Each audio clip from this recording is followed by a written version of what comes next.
Allah. Bismillahirrahmanirrahim. Alhamdulillahi rabbil alamin, wassalatu wassalamu ala asyrafil anbiya'i wal mursalin Sayyidina Muhammadin wa ala alihi wa sahbihi ajma'in. Summa amma ba'du. Assalamualaikum warahmatullahi ta'ala wabarakatuh. Alhamdulillahi rabbil alamin. Kita bersyukur kepada Allah Subhanahu wa ta'ala dengan limpah rahmat, kurniaan, hidayah, taufik daripada Allah. Dipanjangkan umur kita oleh Allah untuk menjejakkan kaki di Surau Malabar, untuk sama-sama kita melihat keindahan bulan Rabiul Awal, 12 Rabiul Awal, hari kelahiran junjungan besar kekasih hati kita baginda Nabi Muhammad sallallahu alaihi wa ala alihi wa sahbihi wasallam. Kita bersyukur kepada Allah Subhanahu wa ta'ala dengan limpah kurniaan, hidayah dan taufik daripada Allah. Allah memberikan taufik kepada kita untuk kita datang pada pagi yang barakah ini dalam bulan Rabiul Awal, dalam bulan Rabiul Anwar, untuk sama-sama kita menyertai majlis bacaan maulid. Alhamdulillah, kita telah membaca maulid mangkus bermula daripada 1 Rabiul Awal, dan alhamdulillah Surau Malabar pada setiap hari kita membuat bacaan maulid 30 hari sepenuhnya dalam bulan Rabiul Awal. Setiap hari kita membuat bacaan maulid, dan hari ini alhamdulillah kita bersyukur kepada Allah, kita akan diperdengarkan insya-Allah bacaan maulid dan ghaibai daripada ahbab dan jenderami. Dan yang paling bertuahnya kita pada pagi yang barakah ini, Surau Malabar Hidayatul Islam, Allah Ta'ala memberikan kepada kita taufik dan hidayah, dihadiri oleh para ulama, para habaib, untuk sama-sama memberikan tausiah, perkongsian ilmu pada majlis yang sangat barakah ini. Saya mengajak kepada tuan-tuan, para hadirin hadirat yang dirahmati oleh Allah, untuk memberikan tumpuan, sama-sama kita menghayati semua kata-kata mutiara, kata-kata hikmah yang akan diberikan, akan dihidangkan kepada kita oleh para ulama, para masyayikh, para habaib kita.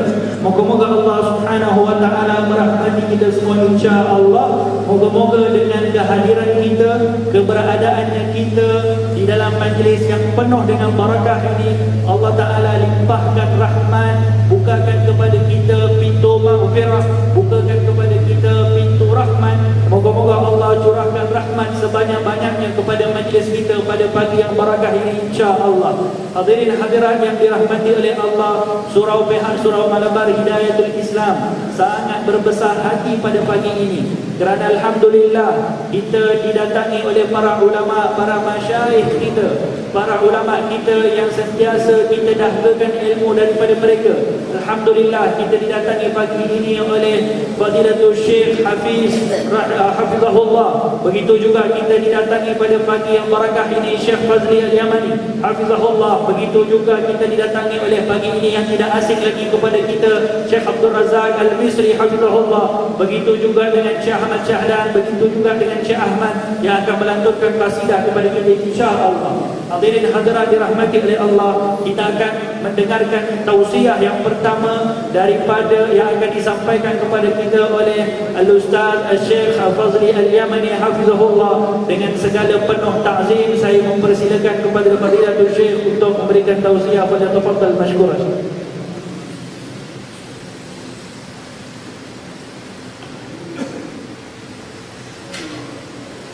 Assalamualaikum warahmatullahi wabarakatuh. Bismillahirrahmanirrahim. Alhamdulillahirabbil alamin. Wa bihi nasta'in ala umuri dunya wad din. Sallallahu wa sallam ala sayyidina Muhammadin khatamin nabiyyin wa alihi wa sahbihi ajma'in. Wa la hawla wa la quwwata illa billahil aliyyil azim. Subhanaka la ilma lana illa ma 'allamtana innaka antal alimul hakim. Subhanaka la fahma lana illa ma fahhamtana innaka antal jawwadul karim. Pertama sekali saya mengucapkan terima kasih kepada pihak Surau Malabar Hidayatul Islam yang telah bersedia menjemput saya untuk datang berkongsi sama dalam majlis ini. Jadi yang saya muliakan pengurusi majlis, ustaz-ustaz, semua yang hadirat. Alhamdulillah, semua alhamdulillah. Kita berhimpun atas satu perkara yang sangat besar, memperingati kelahiran baginda sallallahu alaihi wasallam. Dengan mana tujuan kita adakan majlis ini untuk kita dapat mengenali baginda secara dekat dan lebih dekat. Kerana hari ini manusia berada begitu jauh, renggang jauhnya dalam mengenali baginda. Orang tak kenal baginda, orang tak kenal sunnah baginda, orang tak kenal kehidupan baginda, bahkan orang tak kenal agama baginda, sehingga dianggap agama baginda ni dah tak sesuai lagi, dah tidak serasi, tidak selesa, tidak bertindak kita kata saksama atau tidak adil. Jadi orang anggap agama ini sudah tidak relevan, sehingga kalau kita lihat banyak dipertikaikan dalam perkara agama. Contohnya, ada di sana satu kumpulan mereka mempertikaikan dalam perkara faraid, pengagihan harta. Mereka kata ini tak adil. Sebagai contoh, kalau seorang mati, iaitu bapa, suami mati, meninggalkan seorang isteri, seorang anak laki-laki, seorang anak perempuan, 3 orang saja dia punya pewaris. Isteri, anak laki-laki katakanlah umur sebulan, dan anak perempuan katakanlah umur 15 tahun. Mati si bapa, maka berapakah harta yang nak diberi? Kalau ikut pengagihan faraid, harta dibahagi kepada 8 bahagian. 1 diberi kepada isteri, iaitu isteri kepada yang meninggal, dapat 1/8. Anak perempuan dan anak lelaki. Anak perempuan 15, umur dah besar, berhadapan dengan alam persekolahan, nak masuk U dan sebagainya. Adapun anak adik tadi kecil, baru sebulan 2 umur, maka segi faraid, anak laki-laki dapat 2 bahagian, anak perempuan dapat 1 bahagian. Lebih anak daripada mak, lebih anak daripada kakak. Kalau kita tengok pada mereka sekarang ni tak adil.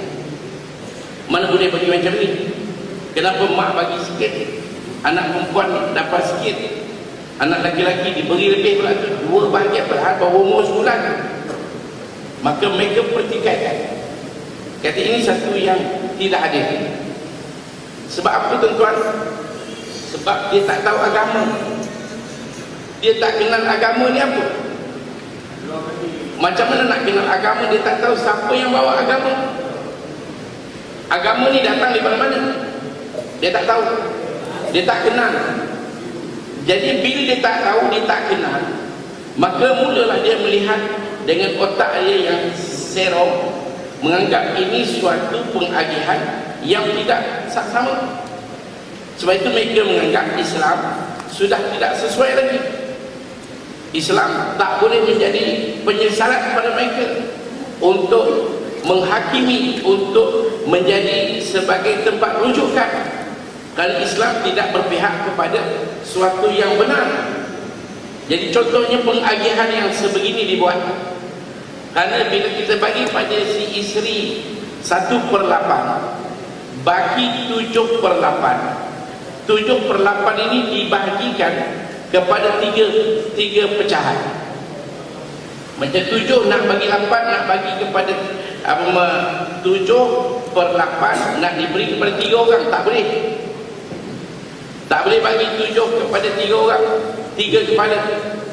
Maka nak kita pecahkan 3 ni, kita darabkan dengan 7, jadi 21. Jadi kalau 8 kita darab dengan 3, jadi 24. Bagi kepada isteri 1/8 daripada 24, makna 3, maka tinggal 21. 21 isteri akan dapat anak perempuan dapat 7, anak laki-laki dapat 14. Jadi kalau kita bahagikan duit, jumlah harta katakanlah ditinggalkan RM24, isteri dapat RM3, anak perempuan dapat RM7, anak laki-laki dapat RM14. Ini tak adil. Kalau harta ditinggalkan katakanlah RM24,000, isteri dapat RM3,000, anak perempuan dapat RM7,000, anak laki-laki dapat RM14,000. Ini tak adil. Kalau harta ditinggalkan 2.4 juta ataupun 24 juta atau tak kira berapa pun, isteri dapat 1/8. Yang jumlah kita kata tadi RM3 atau RM30 atau RM300 atau RM3,000 atau berapa. Sedangkan anak lelaki dapat lebih. Dia baru umur 9. Jadi ini dipertikaikan. Ini tak adil ni. Cara pengagihan macam ni tak betul. Jadi kenapa boleh berlaku penafian kebenaran yang Allah turunkan dalam Al-Quran? Pengagihan harta seperti ini yang disebut faraid, suatu yang ditetapkan oleh Allah dalam Al-Quran. Allah sebut dalam Al-Quran Al-Karim tentang pengagihan harta. Kenapa dianggap suatu yang tidak relevan? Antara jawapan kita boleh jawab ialah kerana mereka tidak cukup memahami agama. Mereka tak tahu agama ni sebenarnya apa fungsi dia. Macam mana mereka nak faham dan nak mengenali dan memahami agama? Mereka tak langsung mengenal yang ditugaskan oleh Allah, yang menjadi perantaraan daripada Allah untuk membawa agama pada manusia, iaitu seorang yang bernama Muhammad. Mereka tak kenal Muhammad. Dengan tak kenal Muhammad, tak kenal agama Muhammad. Bila tak kenal agama Muhammad, mereka mempertikaikan apa yang Muhammad bawa. Maka mereka anggap ini satu pengagihan yang tidak sama. Tak boleh, kita tak nak, tak terima. Kita dengar berita, sepatutnya majlis agama panggil mereka-mereka yang tak faham dan tak rasa adilnya pembahagian ini, panggil dan berikan mereka apa sebenarnya hakikat sebenarnya agama ini. Kalau kita lihat agama yang kita sedang anut adalah satu agama yang begitu sesuai, bahkan selesa, bukan sesuai saja, selesa untuk semua manusia, sama ada Arabnya ataupun bukan Arab daripada kalangan ajam seperti kita. Bersama ada orang bertutur bahasa tuan-tuan, bahasa Melayu, bahasa Cina, bahasa apa pun. Maka Islam itu adalah suatu agama yang sesuai. Dia boleh masuk, dia boleh selesa. Mungkin kalau kita lihat daripada suasana lain, banyak beza, makanan berbeza, pakaian berbeza, adat resam berbeza, bahasa berbeza, tetapi segi agama walaupun perbezaan berbagai, tapi kesesuaiannya boleh masuk. Semua orang bila masuk Islam, dia akan dapati diri dia padan, betul, tak kali. Cuma masalah tidak faham. Dia tak faham Islam itu apa. Daripada mana Islam? Kalau kita tanya dia, hukum faraid tadi daripada mana datang? Daripada mana? Apakah satu ciptaan manusia? Satu yang direka-reka buat oleh manusia? Tentu tidak. Dia akan kata itu dalam Quran. Al-Quran ini datang daripada mana? Al-Quran ini datang daripada Allah. Allah itu siapa? Allah itu pencipta kita. Apakah Allah itu pencipta kepada manusia yang percaya saja atau manusia tak percaya? Semua. Tak ada makhluk dalam dunia ini melainkan semua ciptaan Allah. Termasuk kamu yang mempertikaikan, mengatakan pengagihan ini tak ada. Kamu juga diciptakan oleh Allah. Siapa buat mata kamu? Allah. Siapa buat pendengaran kamu? Allah. Siapa mewujudkan, melahirkan kamu di dunia? Allah. Jadi apa yang Allah bawa kepada kamu, dia berikan kepada suatu mutiara yang mahal, harga nilai yang mahal, iaitu agama. berfikir dengan waras, maka dia akan tolak perasaan-perasaan yang mengatakan ini tidak saksama, ini tidak adil, kerana ini datang daripada Allah. Kerana agama ini, tuan-tuan yang mulia, yang kita anut ini, yang Allah hantarkan kepada kita sebagai satu jalan hidup panduan yang Allah berikan kepada kita, didatangkan melalui satu manusia agung. Hari ini orang tak kenal manusia agung ini. Manusia bernama Muhammad ini orang tak kenal. Ada juga orang kenal, tapi dia kenal dalam satu tahap. Sehingga ada dikatakan Muhammad ni kita mula atau perlunya kita mengenal baginda ini, kita mula ambil daripada usia kenabian. Bila mula dia menjadi nabi, dia angkat sebagai rasul bila dah masuk usia 40. Maka daripada situ kita mula pandang dia, kita mula ikut dia. Oh, jadi maknanya sebelum 40, daripada lahir ke 40 itu kosong. Apakah itu tak ada isi? Apakah itu tidak ada sedikit pun yang dikaitkan dengan kenabian dan kerasulan baginda? Tentulah apa yang kita boleh fikir, yang kita boleh dalami di sini, bahawa 40 tahun yang Allah buat daripada lahir sampai usia 40 sebenarnya satu kesediaan, satu peraturan, satu tahap Allah buatkan baginda untuk cukup bersedia layak memikul tanggungjawab sebagai Nabi lagi Rasul. Sebab itu 40 tahun Allah tarbiahkan baginda di depan masyarakat Quraisy. Allah sengaja buat, kalau kita tengok, bukan benda yang secara kebetulan. Diwafatkan ibu baginda, dia wafat lebih awal bapa baginda. Baginda masih dalam kandungan ibu 2 bulan, bapa dah meninggal. Dan kemudian duduk pula sekejap, diberi pada Halimah 2 tahun, ditambah lagi 2 tahun. Kemudian ibu pula balik pada ibu, tahun kelima ibu meninggal. Selalunya anak ni bila dah tak ada bapa, selalunya apa yang kita tengok, anak ni akan terabai. Ada bapa pun banyak anak yang terabai. Apa lagi kalau anak tu tak ada bapa? Dah tak ada bapa, ibu pula meninggal. Dah ibu tak ada, harta pun tak ada.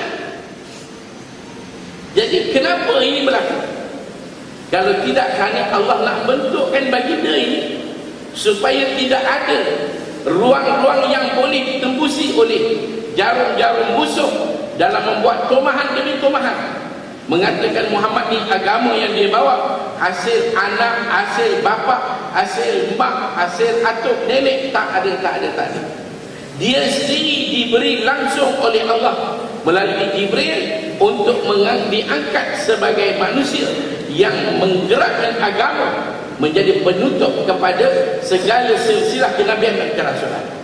Sebab itu tuan-tuan yang mulia, mengenal baginda bukan daripada detik kenabian, tapi lebih awal dan lebih awal, bahkan daripada kelahiran baginda, bahkan daripada keturunan baginda, daripada datuk nenek baginda memang diketahui. Sebab itu bila mana Abdul Muttalib menamakan Muhammad cucunya dengan nama Muhammad, maka dia ditanya orang, lima samaita ibnaka Muhammadan, kenapa kau namakan Muhammad? Satu nama yang tak pernah digunakan pakai. Kerana Muhammad ni satu perkataan yang membawa arti besar. Kita orang Melayu sebut Muhammad ni mat. Sebenarnya Muhammad, apa makna Muhammad? Seorang yang terbanyak sekali kepujian dan kepujian. Kenapa begitu banyak dipuji? Liqisadihi hamidah, kerana banyak sangat sikap-sikap perkara, isi-isi yang penuh dengan kepujian. Sebab itu dia kata, Abu Talib bila ditanya, dia kata arju ayyuhmada fis sama'i wal ardh, saya mengharapkan dia dipuji di langit maupun di bumi. Kerana orang yang bernama Muhammad ini kita perlu kenal daripada segala sudut, sehingga orang Quraisy jadi terkejut bila tengok nama Muhammad diberi kepada seorang budak yang begitu terhormat ini. Maka kata datuk dia, saya mengharapkan satu kepujian. Memang kenyataan tak ada manusia yang dipuji sekian lama sampai hari ini dalam dunia hari ini melainkan Muhammad sallallahu alaihi wasallam. Apa tidak kalau kita dengar azan? Tuan-tuan dengar azan, bagaimana disebut nama? Bila kita kata asyhadu an la ilaha illallah 2 kali, maka kita akan kata asyhadu anna Muhammadar Rasulullah.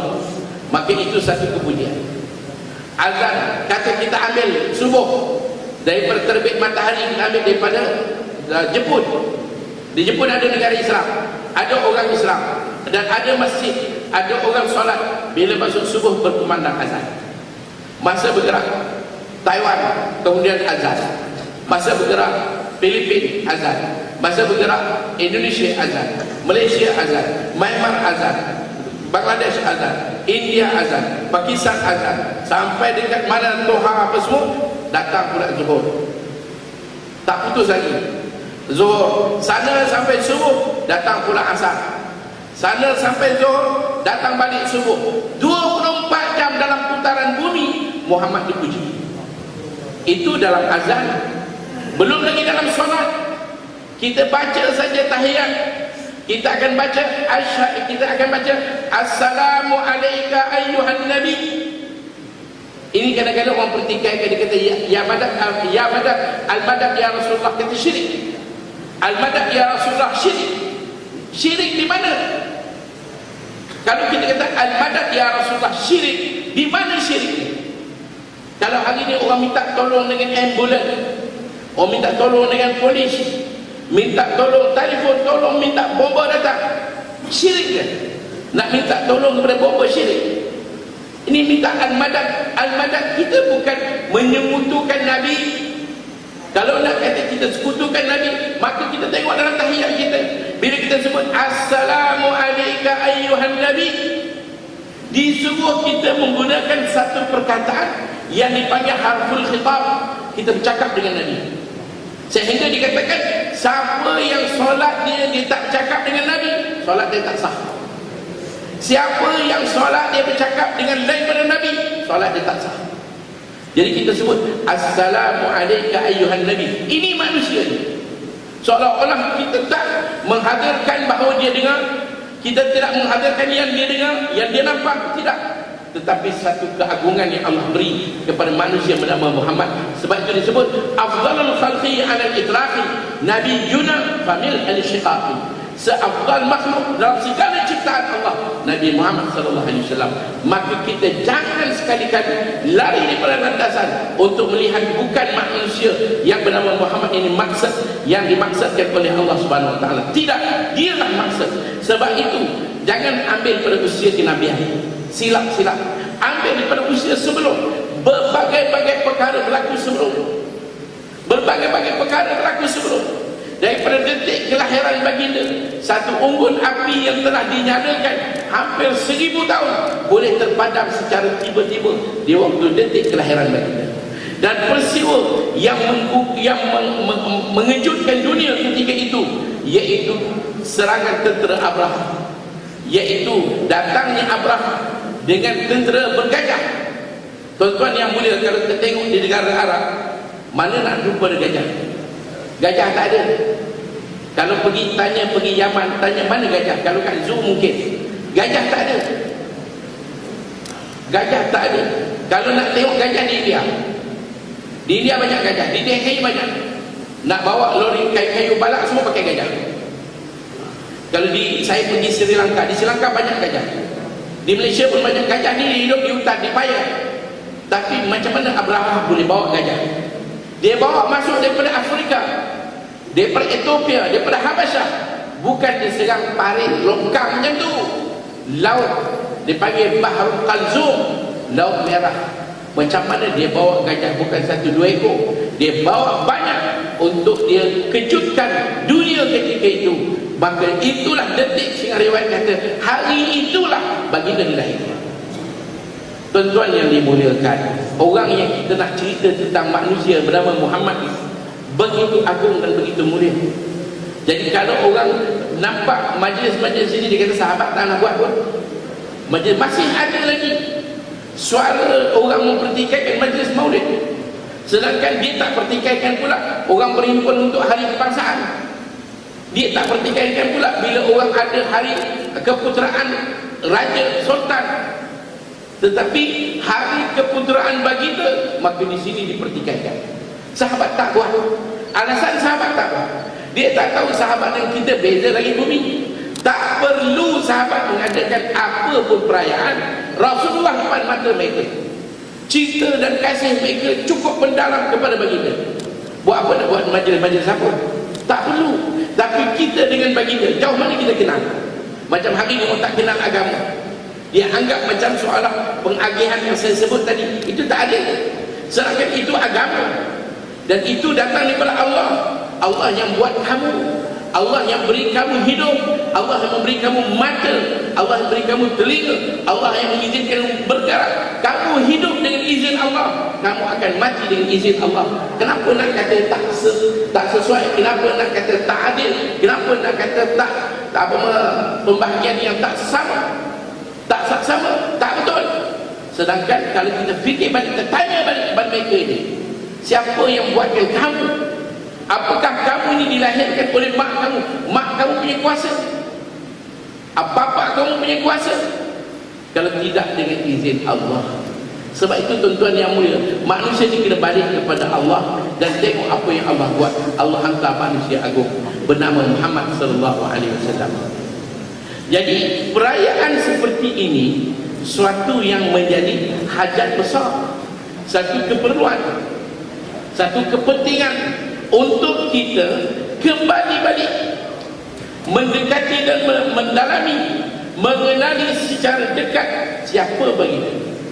Tuan-tuan bayangkan, orang yang telah mengenali baginda luar dan dalam, orang yang telah mengambil baginda sepenuhnya,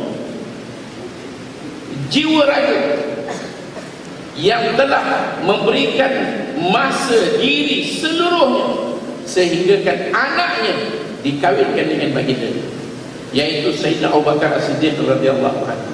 Cuba kita baca sejarah Sayyidina Abu Bakar. Di mana keagungan dan kehebatan? Siapa tak kenal Abu Bakar? Siapa tak kenal? Tanya dalam dunia Islam, ada tak orang Islam dalam dunia ni dia kata saya tak pernah pula dengar nama Sayyidina Abu Bakar ni? Kalau dia Syiah tu lain. Syiah pun tahu Abu Bakar, cuma dia telah menyeleweng. Dia anggap Abu Bakar ni pengkhianat. Itu adalah satu pengkhianatan Syiah, yang mereka tidak mengenali Abu Bakar ni siapa.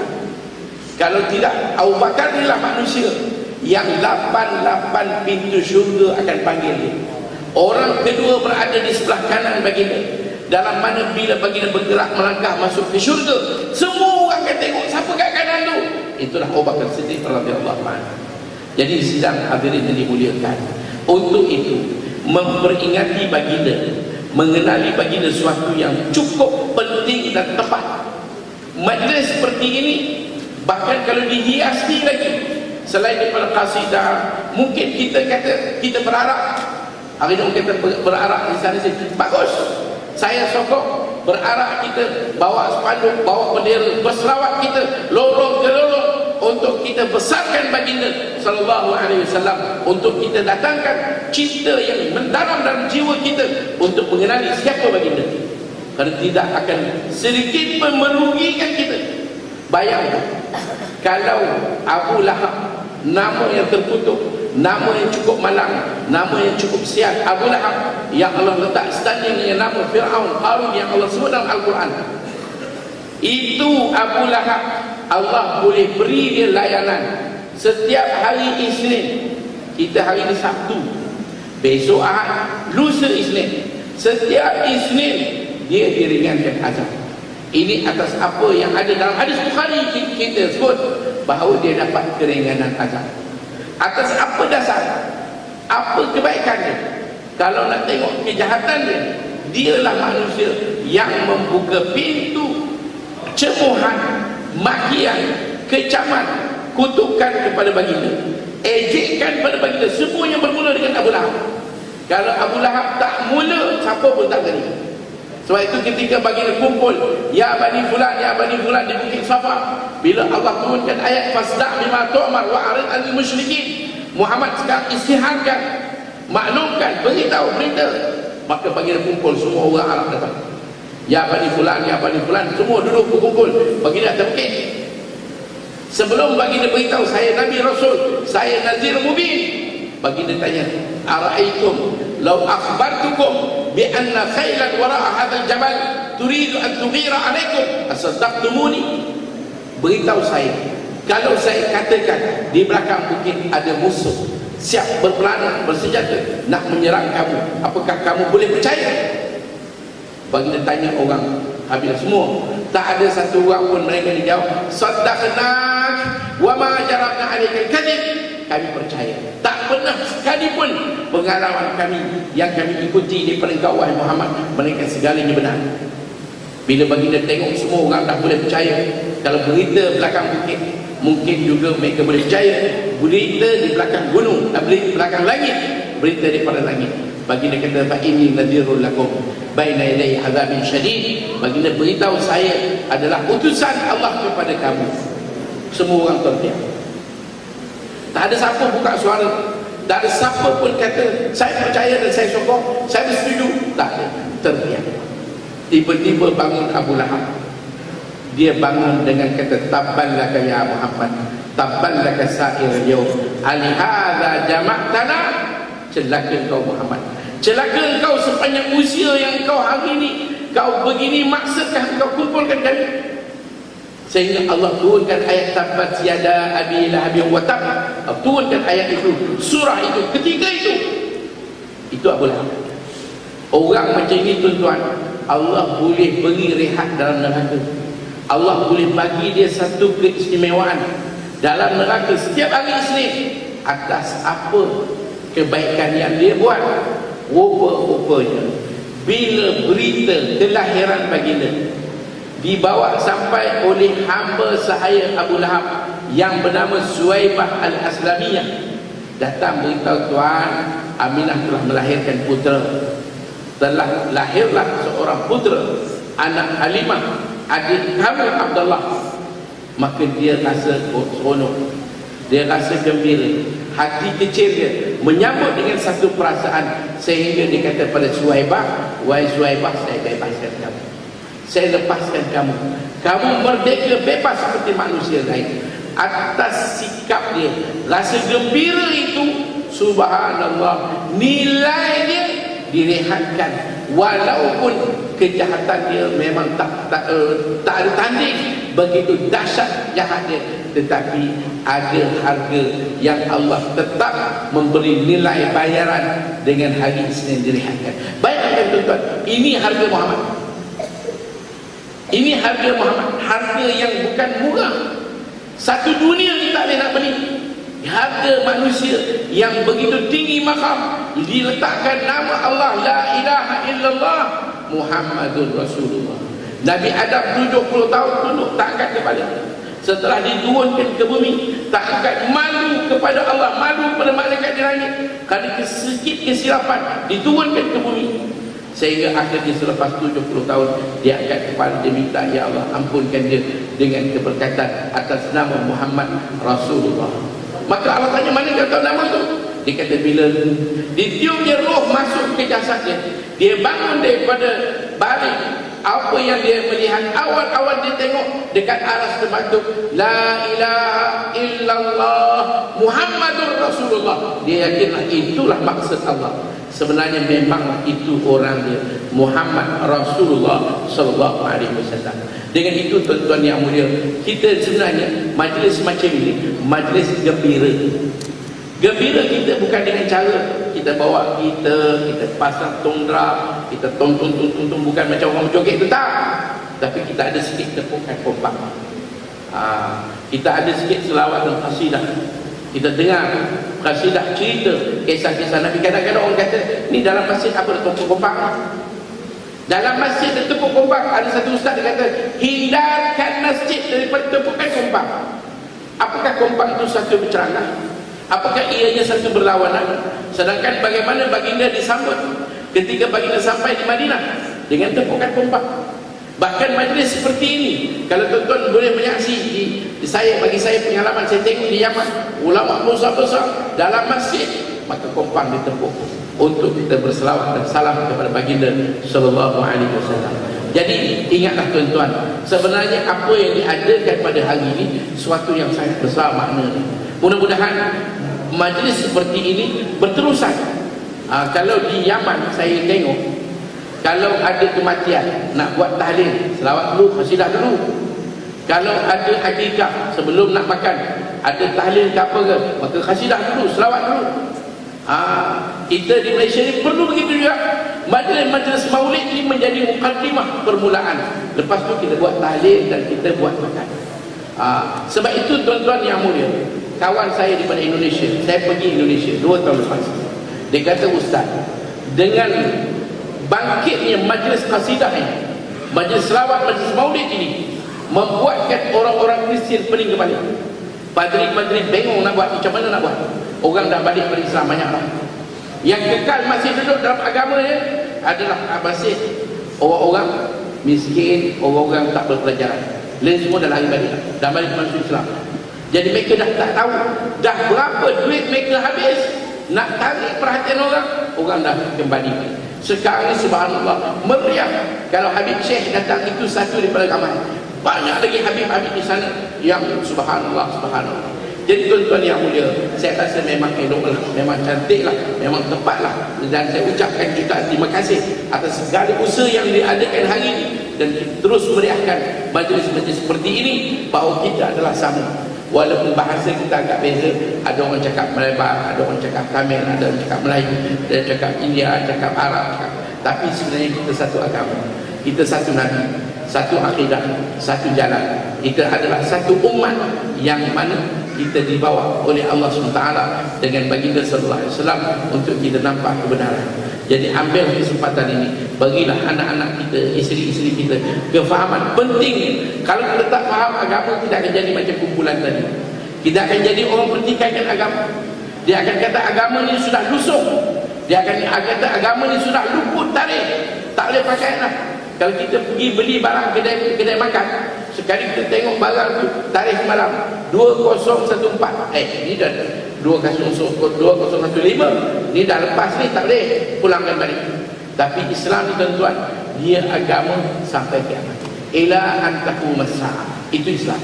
Jadi dengan sebab itu tuan-tuan, ini usaha yang macam ini nak mengembalikan balik, nak pulihkan balik, supaya masyarakat faham agama adalah satu keperluan asasi kehidupan setiap minit. Sebab itu kalau tuan-tuan dengar dalam khutbah tiap-tiap Jumaat, bila dikata oleh khatib, ya ayyuhalladzina amanu taqullaha haqqa tuqatih wa la tamutunna illa wa antum muslimun. Wa la tamutunna, jangan kamu sekali-kali mati. Maknanya setiap detik tak boleh kosong, illa wa antum muslimun, melainkan kamu orang Islam. Mana agama kamu agama Islam.